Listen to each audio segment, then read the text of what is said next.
Have you ever had the feeling that you're meant for more in the world? Or even more frustratingly, when you get people who tell you that you're meant for more in the world and you don't know what to do about it. You know, they keep saying to you, you've got so much potential, you've got so much talent, you can this, you can that. And at first you go, no, I can't really. And then you start to realize you're made of something, and you start to notice that other people are doing the quality of work which you would not be satisfied with, and they're putting it out there and they're asking a premium price for it. Well, I'm doing that. I've spent my whole life people telling me how much better I am than what I'm doing, how much value I have inside me. They wonder why I'm not making the most of my potential. They sit there at the sidelines cheering, waiting for something exciting to happen, and I'm cowering deep inside me in a corner. So what I've found is that to get myself out of that space requires two things, right? Well, three, right? The first one is having an idea of what you want to become. Like, who do you want to be when you grow up is a really good starting point. And for me, I decided I want to be a village elder because the world's in a pretty sad state and I'm on my way to getting old, you know? So I'm on my way to that space. So I'm getting ready and prepared for it and give myself 20 years and I'll probably get there. The next thing I found I needed was a sense of value, right? A sense of value of what I'm worth to me. And it's actually not what you think it might be, right? I've got values, I receive value, but what is my value? Now that's a super powerful question, which the answer only came to me recently.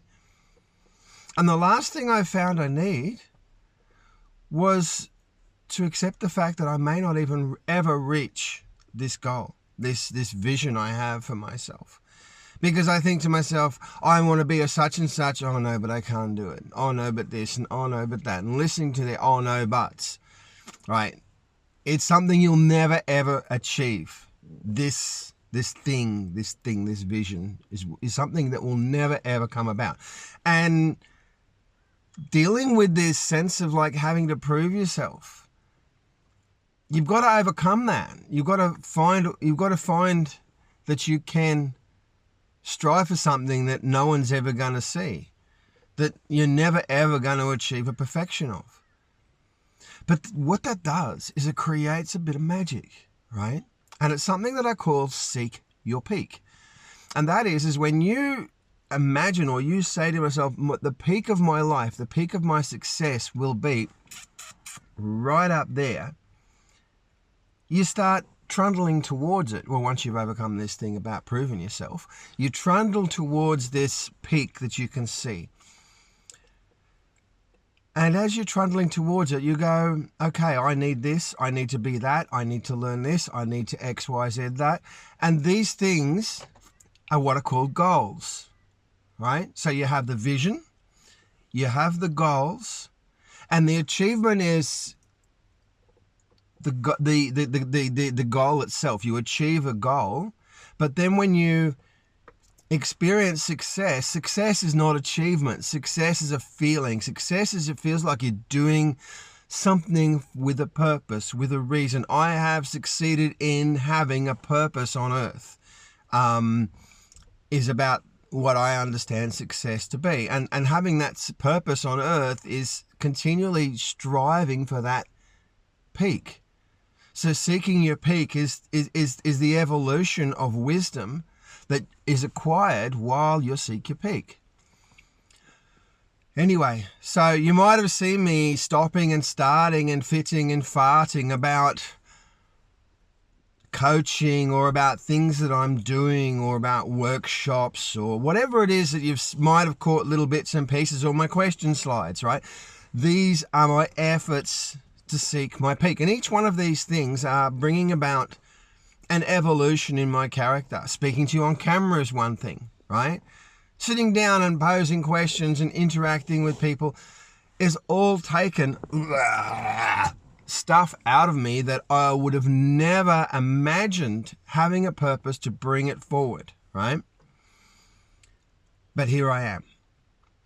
So what I'm doing is I'm hosting. I realize the first thing that needs to happen is clearing the slate, right? We've got so much garbage going on in our life, things that we are told, we think, that we expect, that we hope for, that are unrealistic, that are sitting in front of our face, that we're striving to prove, to achieve, to have some recognition, whatever it is that we're wanting to do. A lot of that stuff means nothing to us.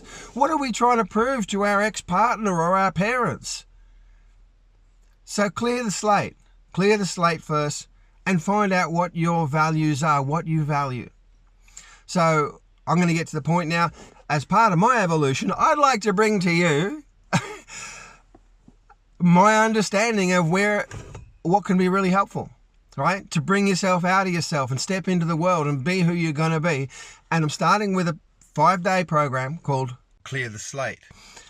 And in Seek Your Peak, it's about 90 minutes a day, 5 days over the week, Monday to Friday. And where we'll come along and we'll interact. And it's totally free. It's totally everything for you. You see, one thing I've had to cultivate in myself is the feeling of service, that you do something because you want to do it, not because you're going to get paid or going to get customers or anything like that. And that was another huge hurdle. So what I'm telling you is that I'm doing this for you, right? 100%, wholeheartedly. There's my heart on a plate, my vulnerability, the whole lot for you, okay? So come along. If you like what I'm doing and you want to support what I'm doing, great. We'll talk about that at another time. But this is what I'm doing, and I really want to help you to overcome the challenges that I have overcome and am overcoming that strangle my life, if you know what I mean.